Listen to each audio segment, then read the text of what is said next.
Welcome to the Three Championship Drive podcast on YouTube, hosted by me, Lance Caporossi. Follow me on X at Lance Caporossi, the same way you see it spelled on the screen. Follow Three Championship Drive on Instagram. Do us a favor, hit the subscribe button, like the video, but more importantly, tell a Pistons fan. Solid intro. Round of applause for me. You stuttered a little, but it was good. Yeah, this is how I normally talk. So, for today's podcast, we got a big extension we're talking about, and this is Cade Cunningham about to sign that rookie max extension. This is insane. Do you know how much money this is worth? Have you Like seen the numbers for this? it's a lot. 225 over 5 years.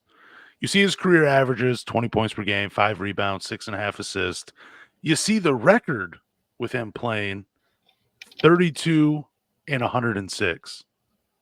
Not very good. He's been on some bad Pistons teams. We know this. So my question to you is, do you think this contract extension, do you think he's worth this amount based on his production and the win-loss record, knowing that the Pistons team has been bad? They have not successfully built a competitive roster around him and his skill set. But I'll still ask the question to you. But the fan base, for the majority of the fan base, they love this contract extension for Cade Cunningham. They think he's worth it. We don't know who else the money could go to, but 225 or maybe 226 million over 5 years. What are your thoughts on that? I think it's a lot of money. I think with what he has provided so far to this team and to the city, that's a lot to dump into somebody. I know that the organization wants to keep him because they think that he's going to be the one. Like I understand that, but man, this is a hell of an investment to a guy that isn't even close to sub 500. His stats are good, but man, how many teams have given a guy an extension with a record like this? That's that big of a deal. I don't think it'll be the first, man. Like that's a lot of money to pay this guy for what productivity we've gotten so far. There haven't been many 14-win teams with 28-game losing streaks throughout the season where they're Man, throwing out rookie max extensions. Now, I will say Cade Cunningham's numbers this year, they are very similar to all-star forward Paolo Banchero. He has increased his three-point shooting from 30% his first 2 seasons, which is 76 games. He shot 31% his rookie year, then 28% his second year in 12 games, up to 35.5% this season. So he's been better. He improved from those first 76 games to the last 62 games he played in. Like I said, similar numbers to Paolo Banchero, who was an all-star in his second year. The difference between the two is Paolo was on a winning team. Paolo, he's going to get that extension. I think Cade Cunningham's worth it. I mean, it is a lot of money to give away to one player. But again, you have to give it to somebody. You have to spend the money. You have to start doing something correctly. And this is a start by signing him for 5 more years. Like, so you have him for 5 more years. So now you know the timeline. You know what you have to do, and the clock is ticking. yeah, I mean, I'll agree with. There's no other option. Like, there's no other guy in the team that we're going to give this money to, and as a Pistons fan, watching him kind of progress. I mean, he has succeeded the limit, like what he started at as a rookie for this team. So I don't know, man. It's scary in general to see a young player get this type of money, hoping that he's going to stay with this organization through like thick and thin. But you're right. If we're gonna pay somebody, it's going to be him. Yeah, I mean, like I said, the clock is ticking. Now it's up to Trajan Langdon to build this team. It's up to everybody to step up, cut the dead weight, find the right guys, and try to maximize this contract with Cade Cunningham by signing the right guys and bringing him to Detroit. That's really all there is. It's a guard oriented league right now. So I mean, if you're gonna pay somebody, you want your best player to be your one or your two. Like you want them to be the guy on the team because you see the guys in the finals right now with Dallas and Boston. I mean, I think Jason Tatum's more of a shooting guard than he is a forward, just by how he plays. But if we're gonna pump something into somebody and then try to build around him, I think Cade is gonna be the guy to do it. We're going to hope that he wants to stay in Detroit. We're going to hope that he wants to do another rebuild. But if you throw that amount of money at him, he's not going to go anywhere. No, he won't. I mean, I hope he doesn't ask for a trade at some point. He seems like the guy that wouldn't do that, his type of personalities. I think he'll stay out here for the majority of it. And if a trade does come, like where he asks to be out, he'll probably be like in the 4th year of this contract or something. He'll be good to the Pistons, I really do feel that way. But it is kind of crazy when you see this amount of money given to a guy and then you see the success of other teams that have thrown this money at players. And I don't know, it makes me a little sad, makes me really jealous that we have not figured this out yet. And we all knew it would take some time, but now the clock is really ticking for this to get going. Paolo Banchero, he has not signed an extension yet. Well, it's only his 2nd year. He can't be offered it until after his 3rd year at the earliest. Okay. Yeah, so I mean, I think whatever they end up paying Cade Cunningham is going to set the table for his contract, and I feel like that's what happens through most professional sports with all the leagues. Is you see a guy that gets paid X amount of money, he's going to want more because he thinks he's better than that player. So I think Cade's, if he gets a 5-year, 226, that's a huge table setter for other teams in the league.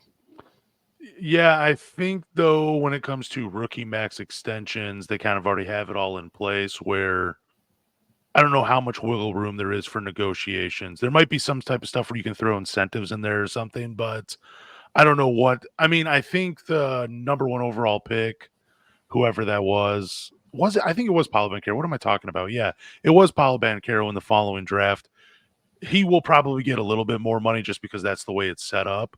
But yeah, I mean, when we're looking at their next extensions a few seasons from now, that's when more you'll see like, hey, Cade signed for this. This is what I'm going to sign for. Then you'll start to see those increases where Cade might become the highest paid player in the NBA. Then followed will be Paolo Banchero, then Victor Wembanyama, stuff like that. But rookie extensions, I believe they're already set in stone where you kind of already have an idea of how much they're going to get paid once they sign that extension. But I could be wrong. I don't know the contracts that well. Yeah. Now, question to you: that 32 and 106, was that the record of his games that he played, not when he was injured? Yep. God, that's so scary, Lance. No, it is. That is really bad, man. And I hope we're not going down a rabbit hole and we overpay and put ourselves in a position where we just constantly draft 5th and keep rebuilding every single year. So, God, that's a bad number. Dude, it's pretty rough. It really is. It really is to see that.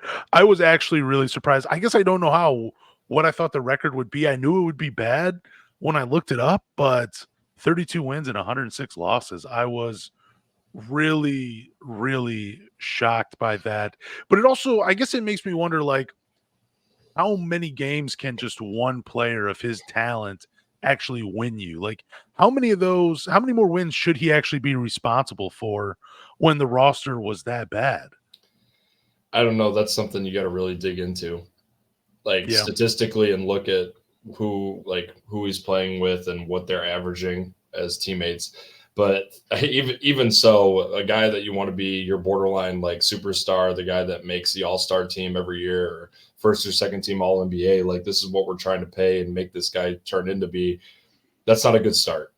That's not a good start at all. Yeah, I think the only example I could think of, I mean, those LeBron James Cavaliers teams were pretty bad, but Kobe Bryant leading Smush Parker and like Kwame Brown and Chris Mim to the playoffs, that might be really the only example of a player really that I can think of in recent memory that really willed his team to win games. And I mean, it was a different league back then. So The who Black knows? Mamba is a whole different type of category himself. This is true. This is true. So I don't think a Cade Cunningham. I'm not saying you're comparing at all, but he will never reach, I don't think, the heights of a Kobe Bean Bryant ever, because he is a legend himself. So, but no, I mean, you're not wrong. Unfortunately, the two guys that you listed carried teams are two, obviously, maybe top 3 players in NBA ever, with Kobe Bryant and LeBron James. But I don't know.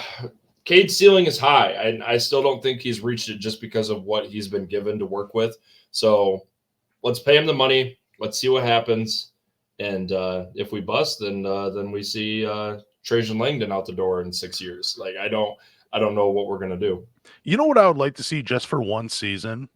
I would, because Cade has been compared to this player. He's actually been called the American version of this player, and that is Luka Doncic. I would love to see Luka and Cade just for one season flip places and see what the current rosters, how they are. You're not adding anybody, you're not taking anybody away. Put him on Luka's team that's in the NBA Finals, and then put Luka on the Pistons team and who has a better record. That would be a lot of fun to do. I wish you could just do something like that. I mean, you can in a video game, but it's not the same thing. We don't have enough money to pay Luka to come to Detroit, so dude, that contract's gonna be huge. We're only a few years away from an NBA player making like $100 million a year. Yeah, we're so close to it. It's just insane. You think it'll end up being Luka or Victor Wembanyama? Like Victor Wembanyama. It'll be Wembanyama. Well, we still might even be a little further away than that, but we're close though. We're real close. It's crazy. So there are 3 players, according to James Edwards, that the Detroit Pistons are expected to heavily pursue this offseason. The 3 names are Malik Monk, Nic Claxton, and Gary Harris. I'm just going to say it. I'm interested in all of these guys, and I like what all 3 of them bring to the table. But first, we're going to start with Malik Monk. He's a guy that I think majority of Pistons fans really love. And this was his 23-24 season. It was a career year for him, 15 points per game, 2.9 rebounds, 5.1 assists. He's known as a shot creator with the ball in his hands. He's a playmaker, and he shot 35% on 5.9 attempts per game. The only thing that concerns me about Malik Monk, it's not the money. I don't care about that. I don't care that he's 6'2 or 6'3 or whatever. He's a good enough athlete to make up for it in the height. He's only started 38 games in his career. 37 of them came with the Lakers, I think 3 seasons ago. I think it was the 2021 season. Anyway, he started 37 games. Now, it was a good 37, averaged 17 points per game, 47.8% from the field, 42.2% from 3 on 6.9 attempts, 4 rebounds, and 3 assists per game. But tell me, Zach, why I am nervous to give Malik Monk a potential starting role with the Detroit Pistons, because he's not coming off the bench on this team. He's going to be a starter. You could take him off the bench. But dude, you're gonna be paying him too much. You're gonna be paying him way too much. Why can't a 6-man role still have starting 5 minutes and coming off the bench? If that's his thing, you can still do that. No, I agree, but I'm just saying he's not coming to Detroit to come off the bench. If he's coming to Detroit, he's coming to get paid. 2, he's looking to start for the first time in his career, other than those 38 games and 37 with the Lakers. He's looking to become a starter. If you sign Malik Monk to, I don't know, $25 million a year, who are you starting over him? Jaden Ivey? No, you're not doing that. You're starting Quentin Grimes? No. You're signing someone else to do it? No. You are signing Malik Monk to start alongside Cade Cunningham. Now, on paper, when you're looking at it, it looks like a pretty good backcourt, but there's not a whole lot of samples there of him as a starter. Again, it's a good sample of 37 games with the Los Angeles Lakers, but it's just 37 games. Majority of the time he has spent coming off the bench. I don't think it's going to play that big of an impact like you think it's going to be. I think out of these 3, he is my favorite. I have brought him up before in trade like who are looking at him free agency, that would be a great fit. I think he would be the best fit out of these three guys. I'm not worried about the starting situation because even if you even say we do bring him along, the roster stays the same, and you start him for the first 15 games and he's flat, and he's not what we think he is, and it's not hard just to put him in the rotation as a sixth man. You can bring him in within the first 5 minutes of the game if you want to. Like, there's nothing wrong with that. And I think that with his play style, I think he's just a better Jaden Ivey, like, because he does play fast and he does shoot the ball really well. I'm not worried about it. He shoots a 35% clip from three, 83% from the line, 45% field goal percentage in 72 games played last year. Man, dude, I don't know. I don't know why they would want to rip away De'Aaron Fox's running mate in Sacramento. I don't know why they would really want to do that. I think they play very well together, but he is my favorite out of all of them. Bring him off the bench, start him 6-man, 7-man, 8-man. I don't care. Bring him in. He's going to make the roster better. So those 37 games were in the 21-22 season. I think I got that wrong when I was talking about it earlier. But you bring up a good point. De'Aaron Fox, he's playing with Sabonis, Keegan Murray, Harrison Barnes, Kevin Huerter, guys that open up the floor, guys that take eyes off of him. In Detroit, the best player you're playing with is Cade Cunningham. You have a lot more responsibility. You have way more offensive load that you're carrying on your shoulders. There comes you have to perform day in and day out, whether you're starting or coming off the bench. He has to do that because he's going to be one of the highest paid players on the team. That's just what it comes down to. So if I'm Malik Monk, I might take less money. It sounds crazy to stay with the Sacramento Kings, to still quietly play in that role where if we lose a game, it's not on me. No, everybody's pointing the fingers at De'Aaron Fox and Sabonis. Yeah. They're not looking at Malik Monk. Yeah. Now, they're going to praise me when I hit a big shot, but they're not going to say anything about if I miss a big shot to end the game because, again, it's not my team. You come to Detroit, all of that criticism will follow when the losses start to pile up. So, I mean, I don't know. I still like Malik Monk. There's just someone else on this list that I like a little bit more. So that's where I'll leave it at that. Yeah, I don't know. But either way, whatever we do with these, if we acquire at least one of these pieces and we're actually pursuing these guys, I think either way, it'll be a drastic change in the roster. It will. It will. So the second guy that James Edwards mentioned was Nic Claxton, and I'm honestly a huge fan of his. So in the 23-24 season, he averaged 11.8 points per game, 9.9 rebounds, 2.1 blocks per game, and I believe 2.1 assists per game. He's a rim protector. He can play switch or drop. The only knock on him defensively is he can't really bang with the big dudes.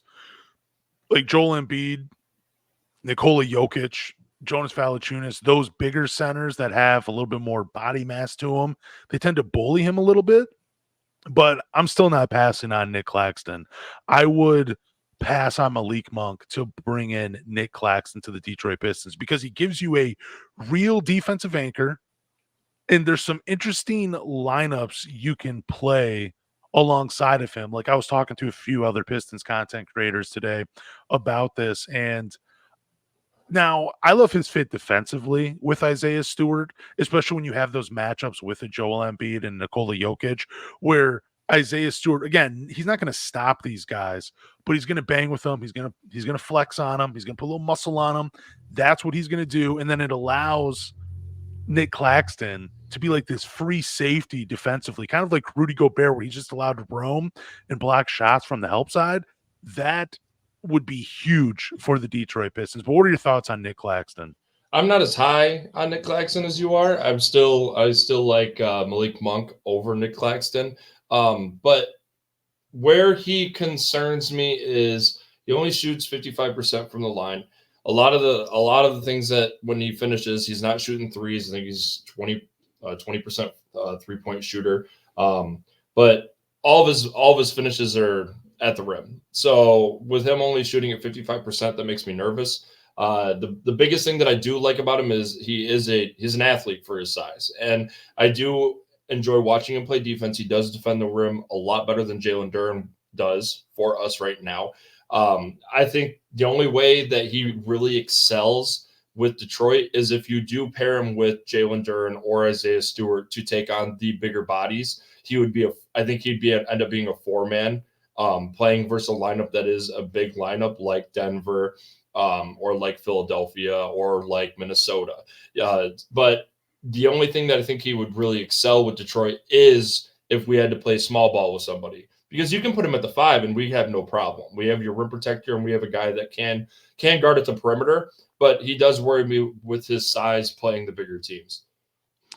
Yeah, like I said, you got Isaiah Stewart for that, and it wouldn't be a full-time thing. I'm not saying start Isaiah Stewart and Nic Claxton together. I'm saying depending on the team, Yeah. depending on the matchup, you can play both those guys. Now, it's a weird fit offensively because even though Isaiah Stewart does shoot 38% from the three-point line, which was a huge improvement from his rookie year to second year to now this season, it's a huge improvement, but defenses still sag off of him. He's not really the threat from the outside, even though that 38% is really good.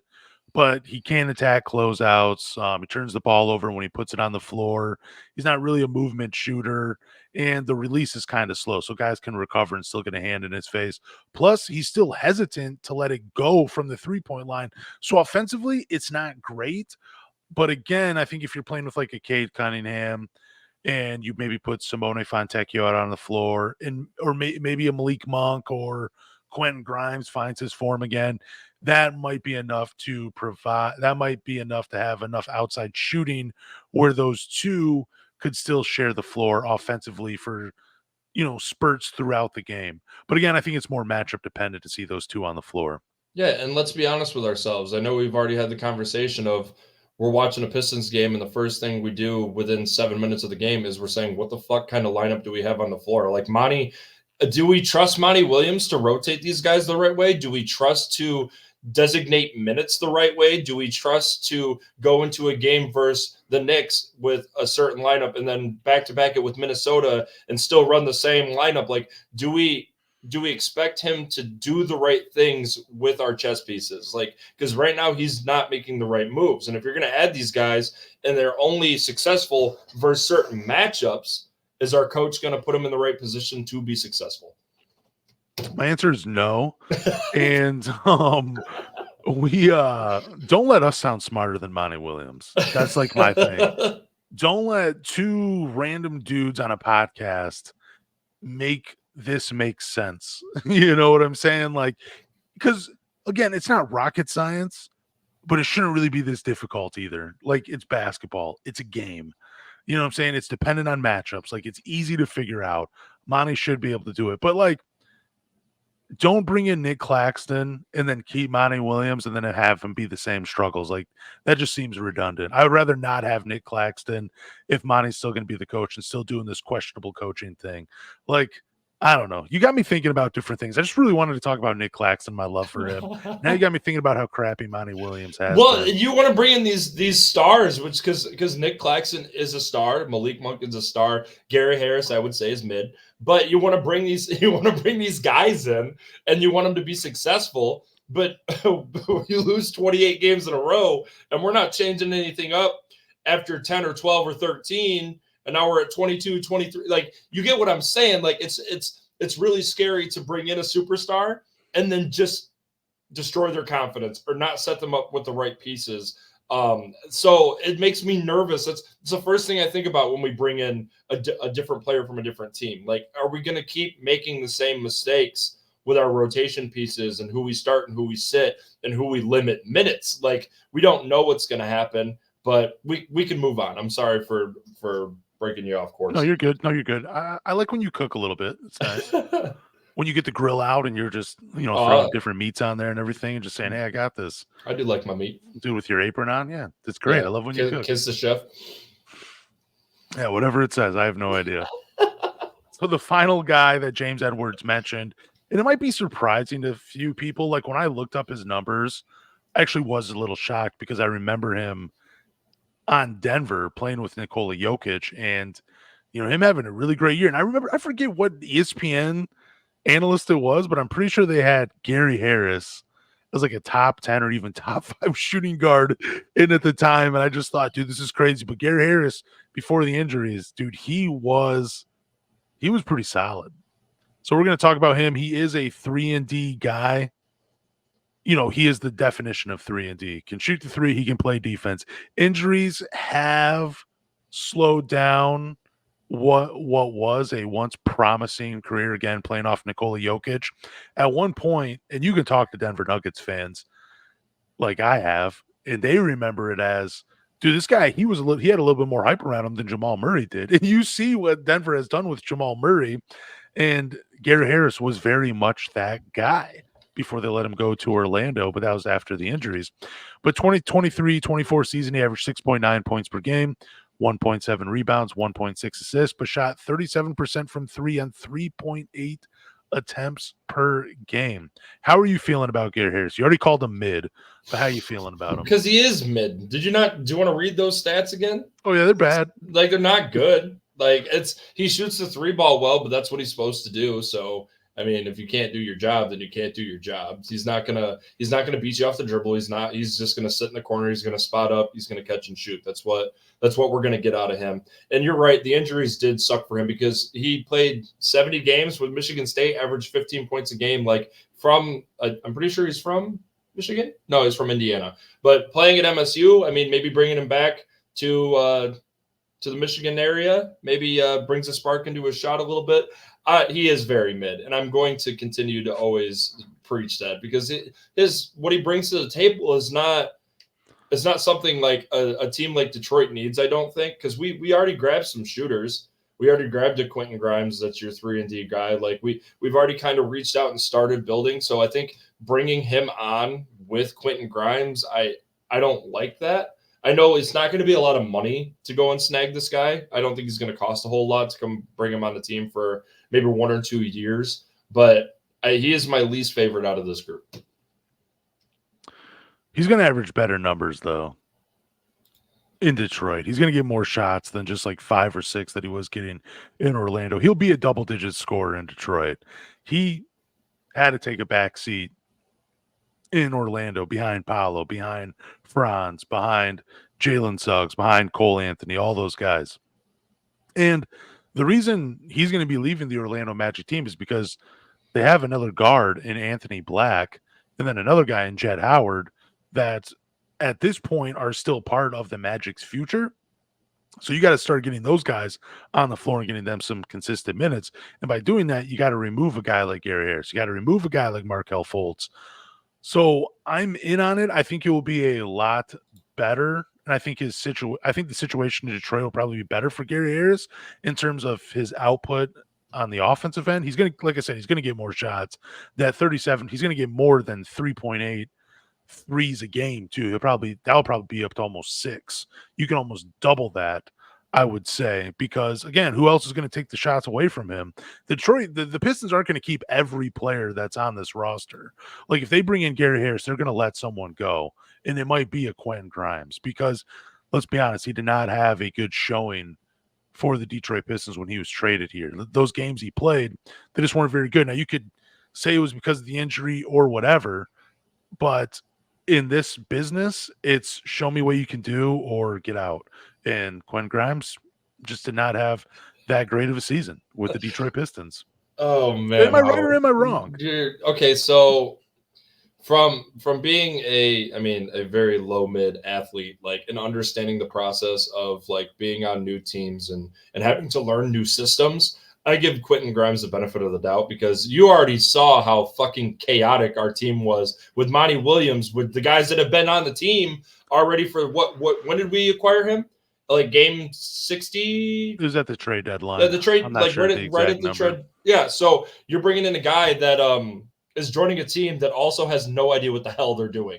So I think that's really hard for him to come and transition and be like, hey, so this is what we do. And he's like, that doesn't make any sense. And Cade's like, trust me, we know it doesn't make any sense. So like, I think he got put in a really bad situation to be successful. I think maybe we give Quentin Grimes more of an offseason to kind of recover from injury and be on the team for a long period of time to see what his numbers are. Now, if he goes into this year and he's trash, then I'm going to agree with you. I'll also put him in the mid-tier section. But like, if you grab Gary Harris, we're not acquiring mid-season. We're not acquiring him during anything that he needs to know for a certain team. Like, he's going to be on our team through the offseason, go through summer league with this team. So he'll know a lot more, but I don't think you throw Quentin Grimes out just yet for Gary Harris. I mean, you could pair them together. I think those two could be a good 2 and 3 with Cade at running the point. Those are two shooters you can put on opposite ends. Like, I think that could work really well if you paired them together. But I don't think you write off Quentin Grimes just yet. Look, and I am a Quentin Grimes fan. And let me just bring this back, because, like, if I make a mistake, I'm gonna say, hey, I'll bring it up and I'll admit that I was wrong. He only played 6 games for the Pistons, so it is a fair point. And I'm just saying, like, you're throwing him in the trash, man. He was already in there. You just picked him up and threw him back in. I've also projected him as the starter alongside Cade Cunningham if they don't bring in a Monk or a Lonnie Walker or a Gary Harris or whatever. And you are right. Like, you could keep Quentin Grimes and still sign Gary Harris and play Cade Cunningham with them all on the floor, because Cade Cunningham, he can defend threes. He has the size and the length to do that. And you could do that with Gary Harris and Quentin Grimes. They could be two like little pit bulls, at 6'4" and 6'5", and their length as well, guarding guards in the backcourt. It would be cool. It would be a lot of fun. Like, look, that's the thing. Like, signing any of these guys, it gives you a lot of different combinations to bring onto the floor. Like, it'd be a lot of fun. Like, I'm not even a coach, but I'm thinking about it. Like, yeah, dude, signing Gary Harris, if he's like, I hope he's not the prize of the offseason. I hope it's someone else. But if you bring in Gary Harris, I'm thinking, yeah, cool. Who can he play with on this roster? I'm looking at top to bottom. And if Quentin Grimes is on the team, I want to see those two share the floor together, like you were saying. But just put a ball handler like a Cade or even a Jaden Ivey out there. If you got to go small, you got to go small. I mean, yeah, depending on what we do within this offseason, grabbing free agents, I think he's the most like obtainable. I think he's the guy that we can get. Like, if you reach out, like, how much you want for this guy, 1 year, 2 year, 10 mil, like, then run it. Like, I don't think that's a bad grab. So I just think out of all three of them, if we're gonna shoot a shot, I think Gary Harris is the number one. And I think also too what you were saying. I mean, I think you could do a package deal with another player as well from Orlando, like a Markelle Fultz. Like, if you want to change it up, I think it's definitely possible to trade with Orlando. Yeah, just bring the entire Magic roster, all their supposed free agents, just bring them to Detroit. We might have the same amount of success. Them and the Pelicans. Yeah, just exactly. Like, keep Cade and Osar, and then bring those two rosters, whoever they have, Najee Marshall, Brandon Ingram, Gary Harris, Mo Wagner, all those guys, bring them to Detroit. Yeah, it's a horrible idea. So the Detroit Pistons are still looking to fill their vacant GM spot. I'm a little confused by this, though, just because I do not know what's going on. I know that they hired Michael Blackstone, and he will be not the assistant. I got the name right here. Actually, I don't have what he's going to be brought into. But anyways, he's going to be like the number 2, but he's not going to be the GM. Again, I don't know what these guys do anyway. Like, we're just bringing it up because it is news. But Michael Blackstone, he will be the number 2 behind Trajan Langdon. He isn't brought in as a talent evaluator. This isn't a guy that's out there scouting, putting names up on the big board. He's brought in to do contract negotiations and trade strategy, among other things. Like, he's very much like the business side of things, that Trajan Langdon probably does not have as much expertise in. And he came up with some pretty cool contracts with the Pelicans, like the one with Zion.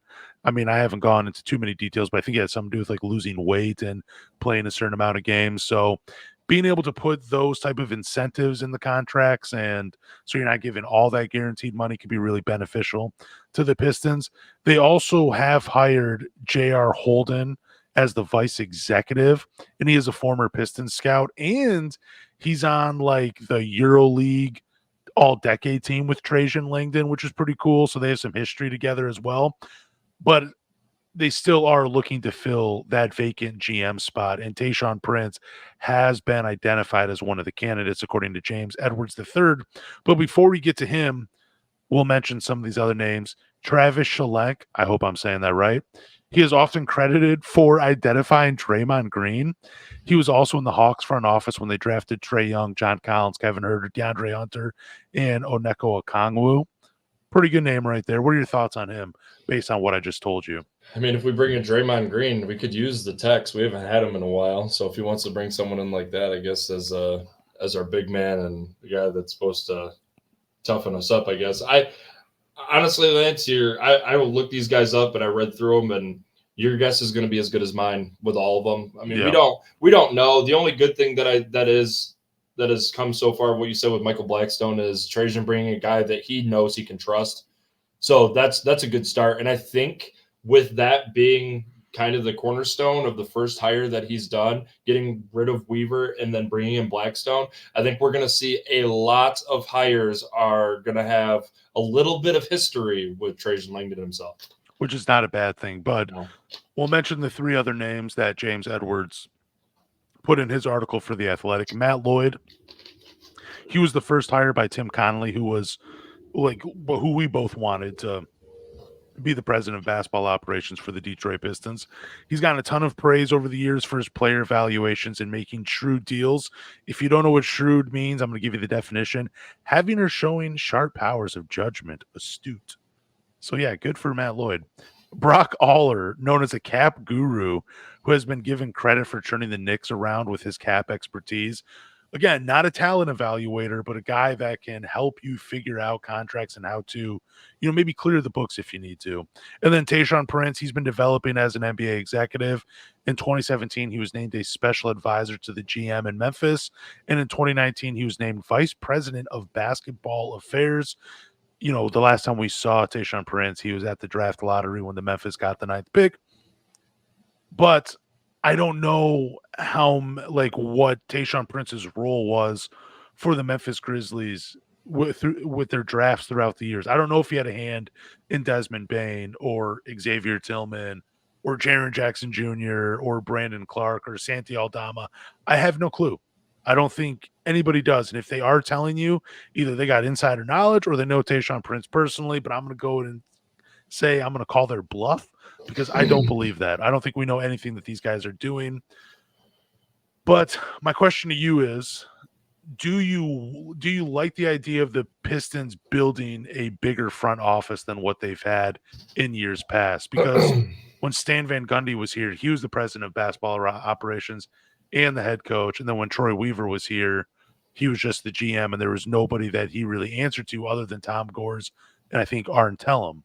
There was just nobody else. So what are your thoughts on them adding so many names to the front office? It doesn't affect my pay, so I don't care. I think it's fine as long as these guys have like their own designated jobs, like in their designated departments. Like if you're a scout, keep it. You're a scout. That's it. You're not dealing with books. If you're working with books and contracts, that's your job. You're not dealing with scouts. Like I'm okay with it. I don't have any negativity towards it, just because unfortunately I'm doing the in Trajan we trust. Like I'm hoping that he's going to make the good decisions for us. I'm hoping he's going to bring in guys that he knows that can do the job well. I don't think Tayshaun, I don't know. We would all love Tayshaun to be a part of the organization. We all love Tayshaun Prince. He's the Palace Prince. He was my Piston growing up. I love Tayshaun Prince. But when it comes to being a part of an organization with being involved in scouting, trading, and whatnot like that, I don't think we're going to be loyal to him to the fact that he was a Hall of Famer for us in Detroit. Like, I don't think we're going to reach out just to bring him back just because of his name. I think Trajan Langdon is specifically reaching out and grabbing people that he knows and he knows that are successors in the job. Now, if Tayshaun falls under that and we can somehow scoop him up and he's a part of this organization again, we would all love it because we all trust him and he wants to build Detroit back up. He does. And he was part of the history with the 04 guys. Like he was that guy. So I would love for him to be involved. But again, Trajan's going to make his decisions. He's going to bring in the guys that he wants to bring in. and we're just going to let him roll. If you want 7 people in the office when we only need 3, then fuck it, pay him 7. We don't care. Like, bring in the guys that you know are going to make the right decisions. Yeah, and I think having more people, again, I've complained before about having too many cooks in the kitchen when it came to evaluating players. Like, bring your scouts in, trust their evaluations, and then go off of their information. When it comes to adding guys that are cap or contract or trade negotiators, their expertise are in the business side of things. I don't think that's a problem, especially if they're like, look, I'm not a talent evaluator. I don't have a big board. I don't scout. I don't watch college basketball that way. Where my expertise comes in is this specifically, and this is where I can help. I'm all for it. I have no problem with that. The reason I bring it up to you is because it does seem like there are a lot of fans out there that do complain, like, why did we hire Trajan Langdon if he's just going to bring in other people to do his job? I kind of look at it, and I could be wrong. I look at it like this: Trajan Langdon, Trajan Langdon is the manager. He needs an assistant manager, then he needs his shift leaders, and so on and so forth, like that. Like, everybody has a role, but at the end of the day, they still answer to Trajan Langdon, and that's what's going to come down to. But also for Trajan Langdon, it would probably be pretty tough to make final decisions if you're also working on contracts and all this other stuff. So they're bringing him in for a specific job, and it's to build the right front office to build a winning team around Cade Cunningham. Yeah, and we shouldn't have any problem with him bringing in assistants to help him do a job. I feel like that's a lot easier to do your job when you have people helping you. So I don't have any issue with it because we already know he's going to bring in guys that he knows that can do it well, and he's already seen them do it well. So it's kind of like a cohesive thing. Like, as long as they're doing their jobs right and everyone's listening to who they need to listen to, then I have no judgment towards it. Now, the only thing that I could have a problem with is when we go and we make a draft pick, I want to know who is a part of it. I would like to know that information. I want to know if Trajan was the ones like, hey, like, or a scout reached out and was like, hey, Dalton Connect is the guy. Dalton Connect is the guy. And Trajan's like, I don't know if he's the guy. And they end up going a different route. Like, I want to know if he had the word to say yes or no on it for like the final decision, because I think that's the reason why you're going to run into a lot of problems bringing so many people into the organization, is you're going to have so many people butting heads. But if that's how he wants to run the system, that's how he's going to run the system. Yeah, I would like that too if there was a little bit more transparency between the front office and fans. Like, I don't know why I want that, but it would be kind of cool to be like, yeah, dude, Kevin from accounting, he drafted Jaden Ivey. That was his move. You know what I'm saying? He said, hey, I'll sacrifice my bonus this year if you let me make a draft pick, and I want Jaden Ivey. It'd be real comical. Yeah. It'd make me laugh, but yeah. I just think too, there's going to be a lot of fans that are confused because if there's a decision that is made that they don't like, they are going to probably rip Trajan Langdon or Michael Blackstone or J.R. Holden or whoever else comes in to fill these roles. They're probably they won't know who to rip apart, but they're going to be mad at Trajan because they're going to be like, look, was it even his decision? Yeah. Did he make the move? Who made this pick? Mm-hmm. We do have a move that we want to talk about. And when we were talking about it before we started recording, you don't like this move at all, which is zero. Yeah, I mean, it's fine. You can hate it all you want. It's not that big of a deal. I personally like the move, and that is Chris Paul to Detroit. So this was a Sports Illustrated article.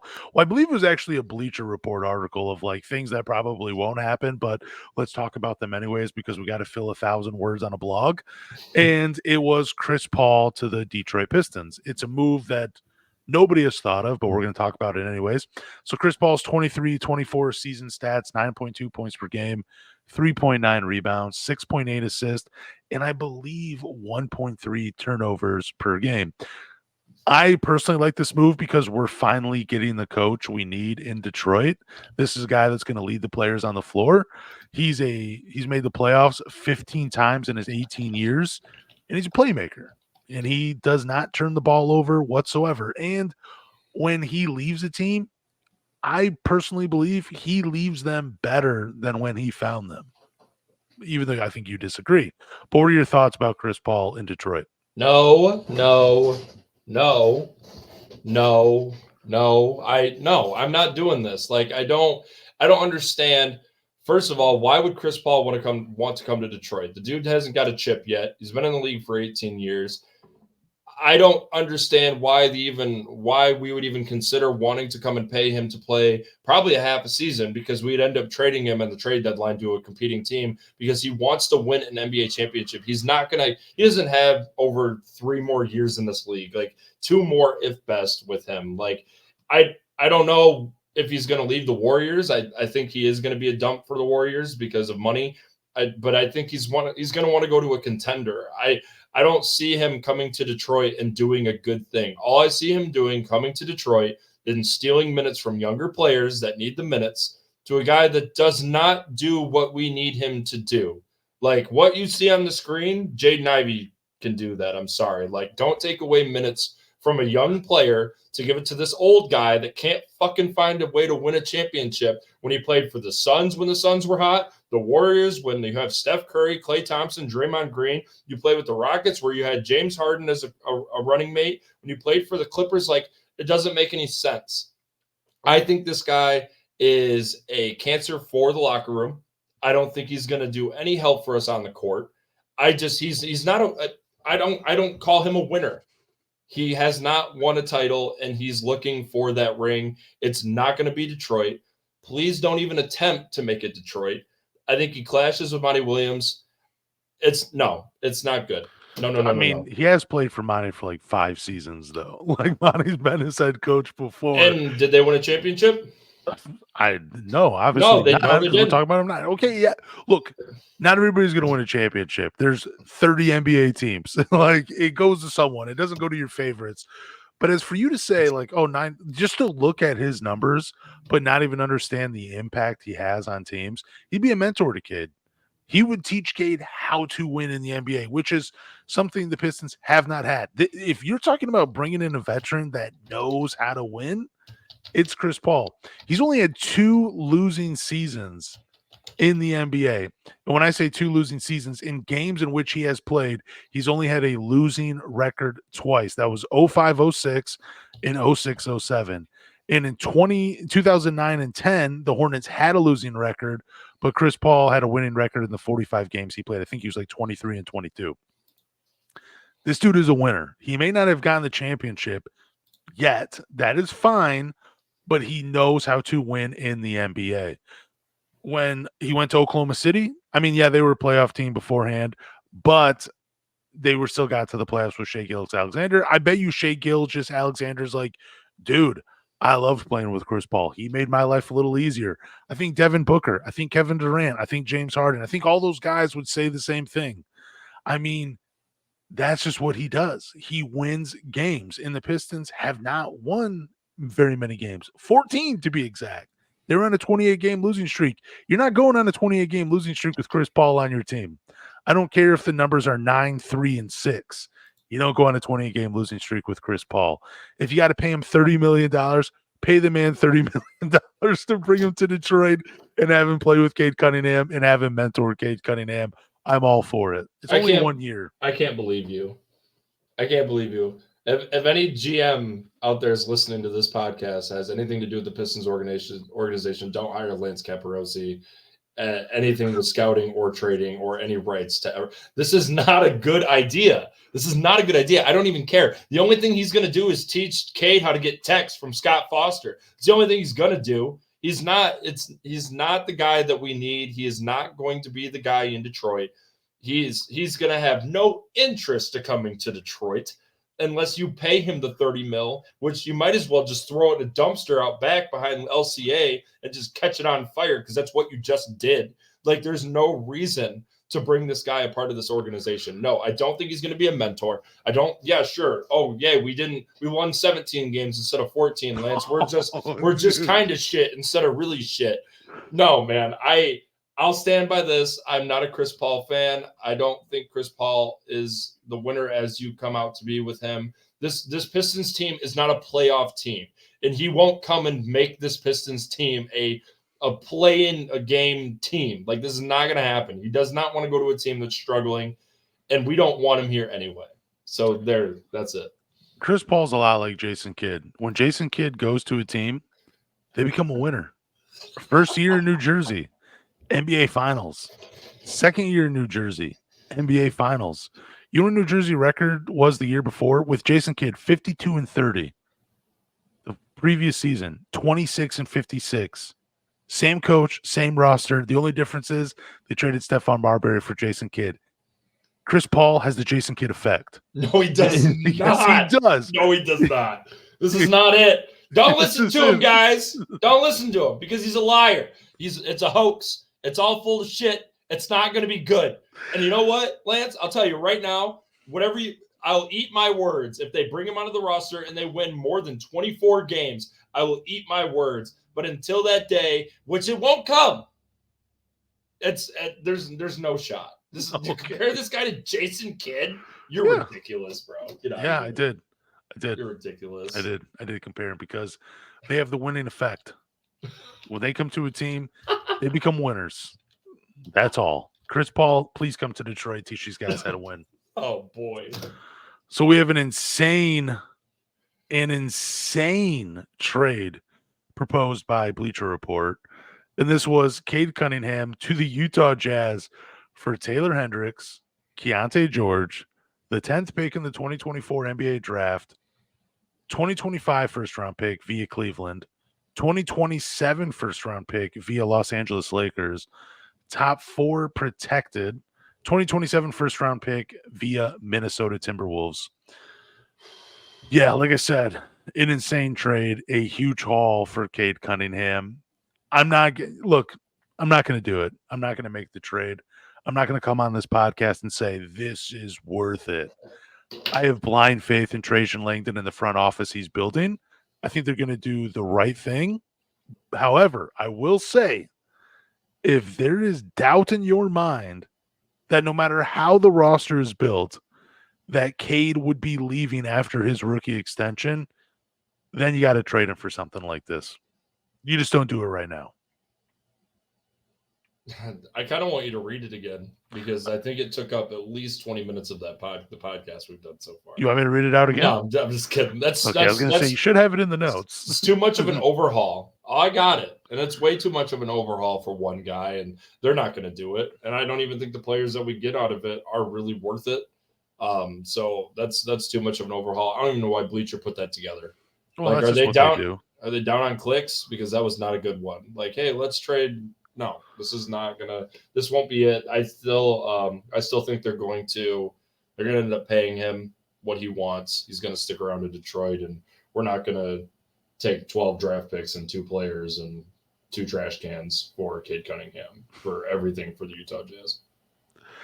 I mean, it's a lot of first round picks, but again, Cleveland, the Lakers could be a good one, but again, it's top 4 protected, so you'd have to have them fall out of the top 4 to get that first-round pick. Yeah. 27 first-round pick versus Minnesota, you have to imagine they're going to be good. But those picks, you don't have to use them on players. Like, you can use them in trades to bring other guys. Like, maybe the Pistons do trade Cade Cunningham. Let's just say that. And then with the 10th pick in the 2024 draft, they find their next franchise player. Maybe it's Ron Holland. And they're like, man, Ron Holland's pretty good, and he's about to take us over the top. Let's trade some of these picks to bring in another star to pair with Ron Holland. Maybe it works out that way. I doubt it. Detroit's not trading Cade. He is their all-star. But it just makes you take a second look. Like, maybe you examine his game just a little bit more if this is an actual call from Utah. Maybe you're like, hey, let me call you back. Let me go watch the film for a couple more days, and then I'll give you my answer. Maybe that's what it makes you do. But again, a lot of first-round picks, but based on where they're coming from, I don't know. Maybe you don't do it just because of that. I don't think Trajan does it because, I mean, he's been now, in charge for a month? It'd be a hell of a move to do in your first month, though. God, that'd be crazy. But I think we would have already heard rumors that he doesn't want Cade to be on the team if that was the case. because I think that's something that I think that would fall through the cracks somewhere about him saying that this isn't the piece we want to go with. We want to move something else and make a trade like that. I just don't see it happening because, but yeah, your second month, you just like, fuck it. How many picks do we get? He's out. We're gonna try. We're gonna try again in 2028. Sounds like a good deal. I heard that draft is gonna be full of good players. Like, I don't know, man, but that's way too much to give away. What if everybody that came in, starting with Troy, like because Troy left $60 million in cap space for Trajan Langdon. Trajan Langdon makes a trade like this, and then he gets fired. What if every guy that replaces the previous guy just leaves it off in kind of a better situation than he did? Like Troy, he left me $60 million to play with in free agency.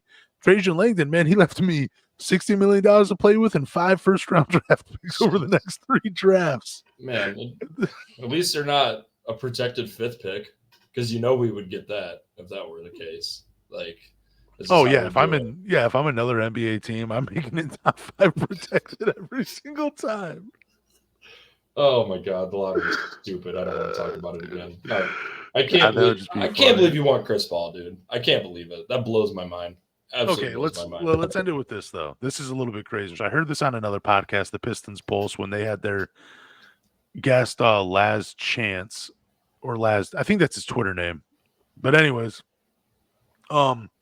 he said that he heard that Trajan Langdon apparently doesn't like the G League Ignite guys that from this class. Now, Trajan Langdon, I believe he was in on the Dyson Daniels draft, and Dyson Daniels came from the G League Ignite. And Dyson Daniels, I mean, it sounds like a great vacuum cleaner, but it has not really worked out as a player in New Orleans. So I'm wondering if that had some effect on him.